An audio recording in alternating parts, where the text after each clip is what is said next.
of poor and working people, that's redistribution, bad, communism. In fact, I think there are some very wealthy people, like Warren Buffett, who would agree with me that wealth inequality is bad for the economy and bad for the health of the nation overall, and that we really need to do something about it. And that's not necessarily communism, although I also would like to say that I resist red baiting. That is, the idea of economic fairness, that we might want to have a system that collectivizes certain aspects of our economy, like education. You know, I think that ought to be a public good, and increasingly it's being privatized. I'm pushing in the opposite direction, that there ought to be some things that ought to be public. Healthcare. If you want to say to me, well, that sounds communist, I won't back down on that, because I don't see it as inconsistent with a healthy democracy to make sure that everyone has the minimum that they need in order to participate in the polity. I don't know if I'm being fair in answering your question. Okay.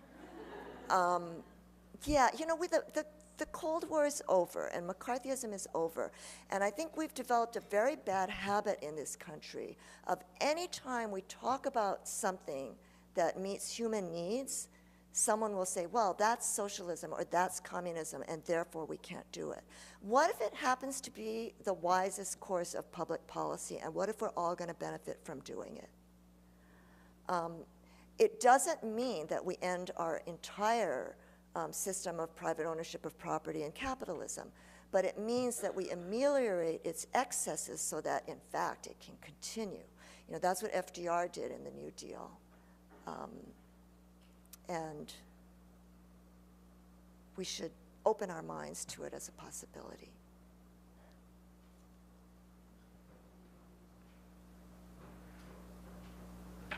Hi. I guess you kind of alluded to this already, but my question is, and I guess it's probably been your observance as well, that capitalism that money and morals kind of go hand in hand, and like talking about the redistribution of resources. And so my question is, do you think that democracy can truly exist in a capitalist society? I guess that's my question. I don't think democracy and unrestrained capital can coexist. In other words, when people are allowed to lie, cheat, and steal,